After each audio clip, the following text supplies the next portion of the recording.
حدیث میں آتا ہے، ارشاد ہے مدنی کریم صلی اللہ علیہ وسلم کا کہ بعض لوگ اللہ کی زمین پہ چلتے ہیں، بعض لوگ اللہ کی زمین پہ چلتے ہیں اور زمین اللہ سے یہ اجازت مانگتی ہے، پروردگار اگر اجازت ہو میں اس کو نگل جاؤں، میں نہیں چاہتی کہ اس کے منحوس قدم مجھ پہ پڑتے رہیں، اجازت ملے میں اس کو لقمہ بنا کر کے نگل جاؤں، اس کو زمین کی تہ میں لے آؤں۔ اور ایک اور ارشاد ہے حضور کریم صلی اللہ علیہ وسلم کا، یوں فرمایا کہ جب قوم کے اندر 3 چیزیں ہو جائیں، جب کسی قوم میں 3 عادتیں، 3 خصلتیں، 3 برائیاں پیدا ہو جائیں تو سرکار مدینہ صلی اللہ علیہ وسلم نے فرمایا وہ قوم پھر زمین کے اوپر بسنے کے لائق نہیں رہتی، اس قوم کو زمین کے اندر غرق ہو جانا چاہیے۔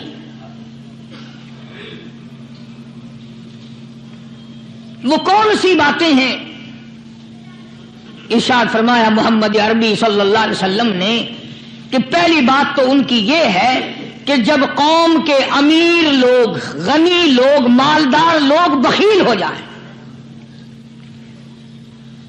اللہ تعالیٰ نے جو ان کو سرمایہ دیا ہے، رب العالمین نے جو ان کو پیسہ اور دولت دی ہے، اس میں کسی غریب کا وہ حصہ ہی نہ رکھیں۔ چنانچہ آج آپ دیکھ لیں فالتو لاکھوں روپیہ لگ جائے گا، لیکن کسی بیوہ کے گھر 1 سیر آٹا دینا، کسی یتیم کے سر پہ ہاتھ پھیرتا ہوا امیر آدمی شرماتا ہے کبھی میرے ہاتھ کی ہتھیلی نہ گھس جائے۔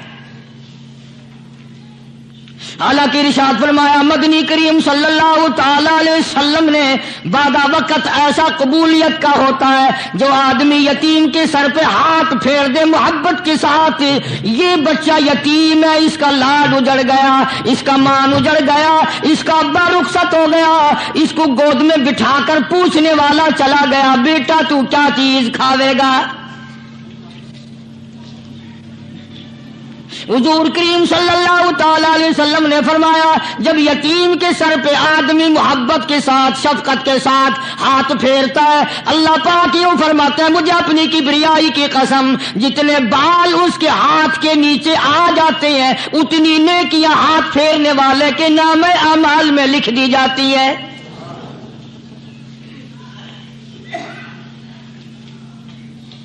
مگر ہمارے یہاں دستور نہیں، غریب کو مارو اور نیچا کرو اسے۔ جناب مدنی کریم صلی اللہ تعالی علیہ وسلم تشریف لے جا رہے ہیں، راستے میں کچھ بچوں کو کھیلتے ہوئے آپ نے دیکھ لیا، بڑے خوشی سے چھلانگے لگا رہے ہیں، بچے کھیل رہے ہیں، ایک بچہ دیوار کے ساتھ بالکل مونجھا غمزدہ پریشان کھڑا ہے۔ حضور کریم صلی اللہ تعالی علیہ وسلم کی نگاہ مبارک اس بچے پہ پڑ گئی، آپ نے قریب تشریف لا کر اس سے پوچھا او بچے، سارے بچے کھیل رہے ہیں تو کیوں نہیں کھیلتا؟ کہنے لگا میرا کھلانے والا دنیا سے چلا گیا، کیسے کھیلوں؟ ابا نہیں، اماں نہیں، ہر وقت پریشان رہتا ہوں، لوگوں کے دروازوں پہ چوکھٹوں پہ دھکے کھاتا ہوں۔ آپ مدنی کریم صلی اللہ تعالی علیہ وسلم نے رحمت والے ہاتھ سے اس یتیم کی انگلی پکڑی اور اپنی ساتھ پیار کرتے ہوئے تشریف لے آئے، فرمایا جناب عائشہ صدیقہ رضی اللہ تعالی عنہا سے اللہ والی آج اللہ پاک نے تجھے بڑی غنیمت بخشی ہے، بڑی دولت دی ہے، عید کا دن ہے، میں عید کی نماز کے لیے جا رہا تھا، بچے سارے خوشیاں منا رہے تھے، یہ بچہ دیکھا میں نے بڑا غمزدہ کھڑا تھا، بڑا پریشان کھڑا تھا، اب میں نے اس سے پوچھا آج عید کا دن ہے تو خوشی کیوں نہیں مناتا؟ بچہ نے جواب دیا میری خوشی منانے والے دونوں ہی چلے گئے۔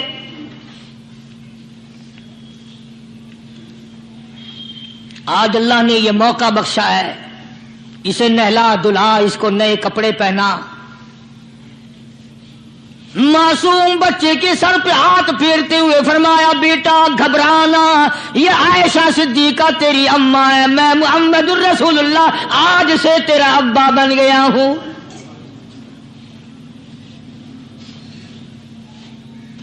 नहलाया धुलाया, खिलाया पिलाया, हंसाया, उसे बुलाया, साथ लेकर जब हुजूर करीम सल्लल्लाहु ताला अलैहि वसल्लम उन बच्चों के पास से फिर गुजरे जो पहले खेल रहे थे।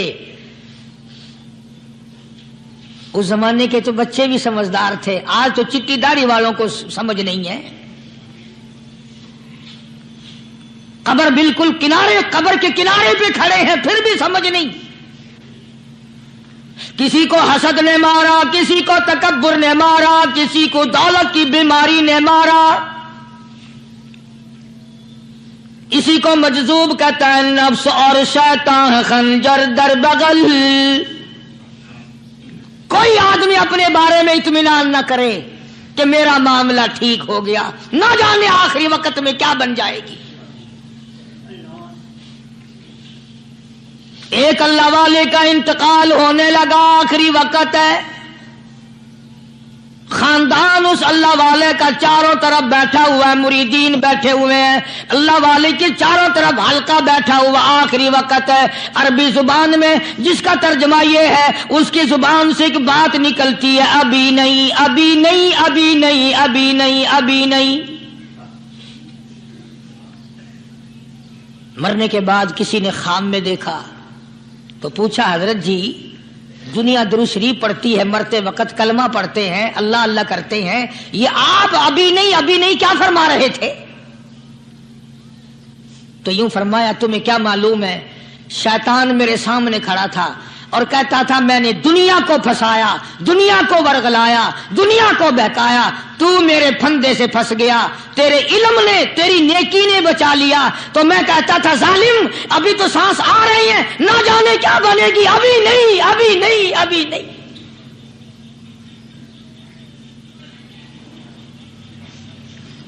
इसी को मजजूब कहता है, क्या मालूम क्या बन जाएगा, किस हाल में दम निकलेगा, रात को क्या हो जाएगा, दिन को क्या बन जाएगा। फरमाया, नफ्स और शैतान है खंजर दर बगल, नफ्स और शैतान है खंजर दर बगल, वार होने को है ऐ गाफिल संभल। आया दुश्मन का वार। 4 नमाजें पढ़ी, बाकी सारी दुनिया काफिर नजर आने लग जाती है। मैं नमाजी हूं, ये सारे बेईमान फिरते हैं। शैतान पैदा करता है ये चीजें।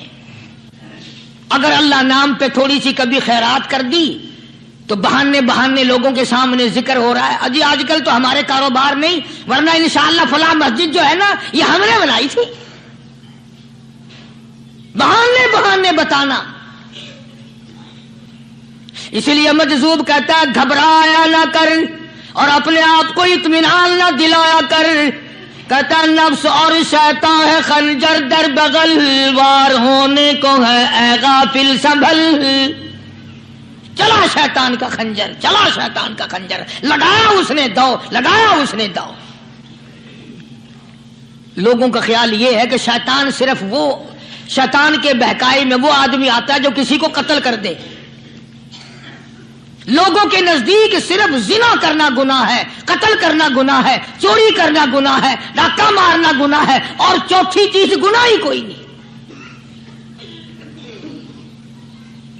हजरत उस्मान गनी ज़िन्नुरैन रज़ी अल्लाह ताला अन्हु की मुबारक मजलिस है, सहाबा किराम का दौर है,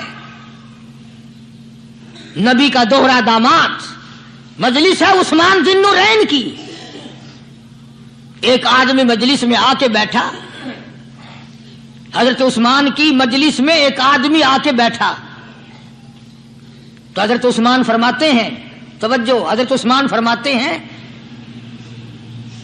यूं नहीं फरमाया कि तूने ऐसा किया है, उसे जलील नहीं किया, बल्कि यूं फरमाया लोगों को शर्म नहीं आती, लोग आंख का जिना करके मेरी मजलिस में आके बैठते हैं, लोग आंख का गुनाह करके मेरी मजलिस में आके बैठते हैं। तो दौर था ना सहाबा किराम का, फौरन चोट की किसी ने कि नबी के बाद वही आनी शुरू हो गई। यानी आपको कैसे पता चल गया कि कोई आदमी गलत निगाह डाल के आया? इसकी रास्ते में नजर कहीं गलत पड़ी थी आने वाले की, आपको कैसे पता चला? यानी बात करने वाले को भी देखो और फिर चोट करने वाले को भी देखो। तो हज़रत उस्मान रज़ियल्लाहु ताला अन्हु ने फरमाया, भाई पाक मजलिस में अगर एक तोला भी कोई पखाना लेकर आ जाए तो बदबू तो आ ही जाएगी ना। सहाबा की पाक मजलिस में अगर कोई आंख का जिना भी करके आया, फरमाया मजलिस के अंदर बदबू फैल गई। तो अल्लाह वालों की मजलिस है और अल्लाह वालों की रफाकत एक बहुत बड़ी चीज थी, कभी लोग हासिल किया करते थे। अब तो हर आदमी पीर है, हर आदमी लीडर है, हर आदमी चौधरी है, हर आदमी बड़ा बना हुआ है, छोटा हम में कोई है ही नहीं।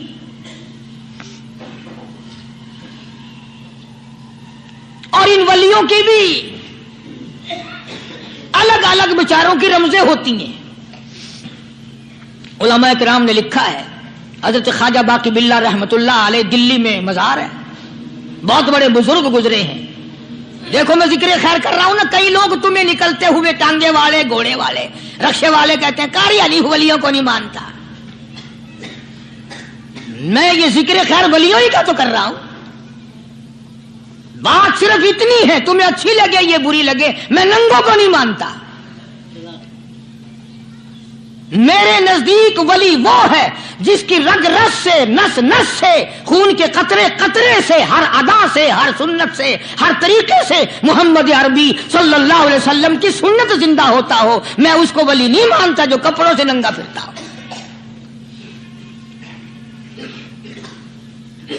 ख्वाजा बाकी बिल्ला रहमतुल्लाह अलैह को भटियारे ने देखा, एक तबाही तंदूर वाला। हजरत ख्वाजा साहब को देखा कि जामिया मस्जिद दिल्ली के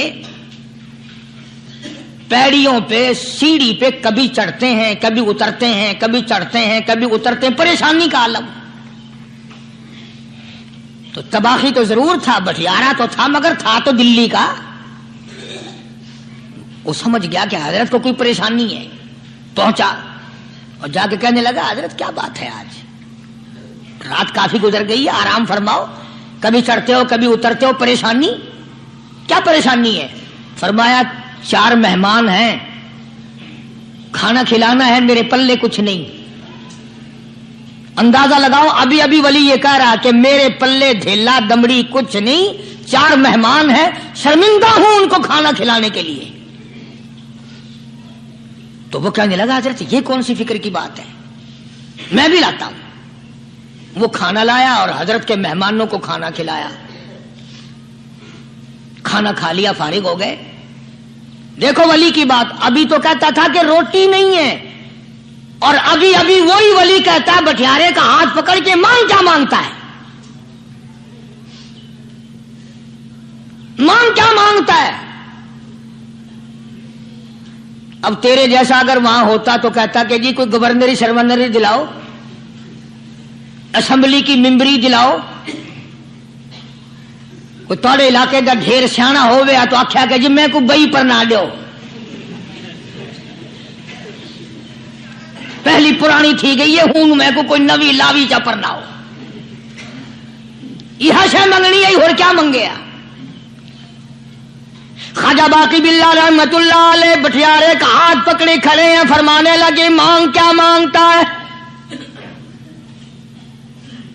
वो तबाही भी दिल्ली का था ना, कहने लगा, हजरत बस अल्लाह का दिया सब कुछ है, बस आप रहने दें। फरमाया नहीं नहीं, मांग क्या मांगता है। उसने कहा, हजरत फिर अगर देने पे ही आए हो ना, और अगर इतना ही दरियाए करम जोश में है और आप देने का जज्बा लिए हुए हैं, फिर मुझे अपने जैसा बना दो, अपने जैसा बना दो। क्या मांगा है, मुझे अपने जैसा बना दो। फरमाया नहीं बर्दाश्त कर सकेगा। कहने लगा, फिर पूछते क्यों हो क्या मांगता है, जब देना ही कुछ नहीं तो पूछते क्यों हो, अगर देने पे आए हो अपने जैसा बना दो। यूं लिखा है कि ख्वाजा बाकी बिल्ला ने उस बटियारे को अपने सीने से लगा करके थोड़ा सा दबाया था, पटाख करके रूह निकल गई बटियारे की। بلا جو تجلیات خدا بندی بتدریج آہستہ آہستہ سینے میں آئے تھے، ان کا کرنٹ وہ یکدم برداشت کیسے کرتا؟ میرا عرض کرنے کا مقصد یہی ہے کہ ہم لوگ اپنے آپ کو کب سنبھالیں گے، اور وہ کون سا وقت آئے گا کہ ہم اس بات کے قائل ہوں گے اور تسلیم کریں گے کہ جو کرتا ہے خدا کرتا ہے، بندہ کچھ نہیں کر سکتا۔ تو میں نے اس لیے عرض کیا، مجذوب کہتا ہے نفس اور شیطان ہے خنجر در بغل، نفس اور شیطان ہے خنجر در بغل، وار ہونے کو ہے اے غافل سنبھل۔ کبھی 4 دن بیٹھ کے اللہ اللہ کر لی، تسبیح پھیر لی، تو دوسروں کو یہ تو دنیا کے دھندے میں پھنسے ہوئے ہیں، میں بہت بڑا ولی ہوں، میں بہت بڑا ابدال ہوں، مجھ سے بڑا تو کوئی نیک ہے ہی نہیں۔ یہ بہت بڑی مار ہے شیطان کی۔ اسی کو کہتا کہ نفس اور شیطان ہے خنجر در بغل، وار ہونے کو ہے اے غافل سنبھل، آ نہ جائے دین و ایمان میں خلل، آ نہ جائے دین و ایمان میں خلل، باز باز اے بدعمل۔ کچھ تو سوچ، کس کی تو پیداوار ہے، کس نے تجھے بنایا، کس نے تجھے یہ آنکھیں دی، کس نے یہ لب دیے، کس نے یہ دل دیا، کس نے یہ دماغ دیا، کس نے یہ شعور بخشا، کس نے یہ ساری چیزیں عطا فرمائی؟ اللہ پاک کی ذات فرماتی ہے، او لوگو مجھے بھی بڑا دکھ لگتا ہے، مجھے بھی بڑا صدمہ ہوتا ہے، میرا قہر جوش میں آ جاتا ہے جب پیاری شکل بناؤں میں، پیاری صورت بنائی میں نے، پیارا ماتھا سونی شکل بنائی میں نے، جب میری چوکھٹ کے سوا دوسروں کے دروازے پہ جا کے تو ماتھا رکھتا ہے، فرمایا میرا قہر جوش میں آتا ہے تجھے برباد کر دوں۔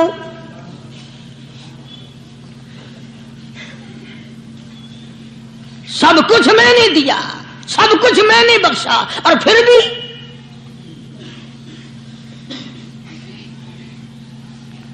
شاہ عبد القدوس گنگوہی رحمت اللہ علیہ بہت بڑے بزرگوں میں سے گزرے ہیں، بہت بڑے اللہ والے تھے۔ ایک راستے سے گزر رہے ہیں، مریدین ساتھ ہیں، حلقہ ساتھ ہے، راستے میں ایک گندگی کا ڈھیر پڑا ہوا تھا، بدبو آ رہی تھی، تو شاہ عبد القدوس نے اپنے حلقے اثر کے لوگوں سے اور مریدوں سے کہا ٹھہر جاؤ۔ حالانکہ لوگ ناک پہ کپڑا رکھ کر جلدی گزرنا چاہتے تھے، بدبو سے بچنے کے لیے تیز رفتار وہاں سے گزرنا چاہتے تھے، مگر شیخ کے کہنے پر کھڑے ہو گئے۔ شکر ہے تم نہ تھے، تم جیسے وہاں مرید بھی نہیں تھے، ورنہ کہتے کہ اے پھٹ گیا شیخ ہے نو تو پتہ ہی نہیں لگتا برائی دا چنگائی دا، گندگی دے پہ کولساں کو کھڑائی کھڑے۔ شاہ عبد القدوس رحمت اللہ علیہ گنگوئی رحمت اللہ علیہ نے فرمایا او لوگو، یہ گندگی، یہ پخانہ، یہ عفونت والی چیز تمہیں ایک سبق دے رہی ہے۔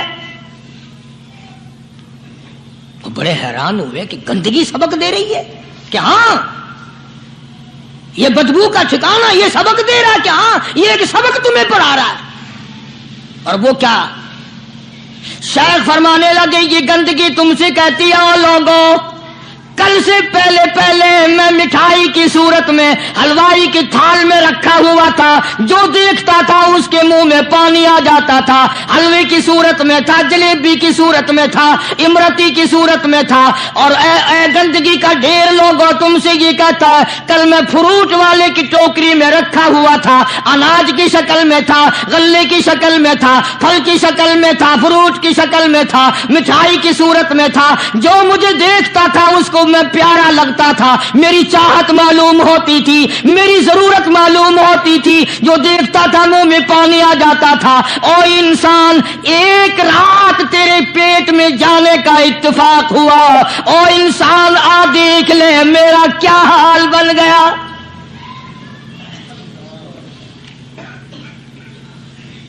ایک رات تیری صحبت میں رہا ہوں، ایک رات تیرے اندر ٹھہرنے کا اتفاق ہوا، دیکھ میرا کیا حال بن گیا۔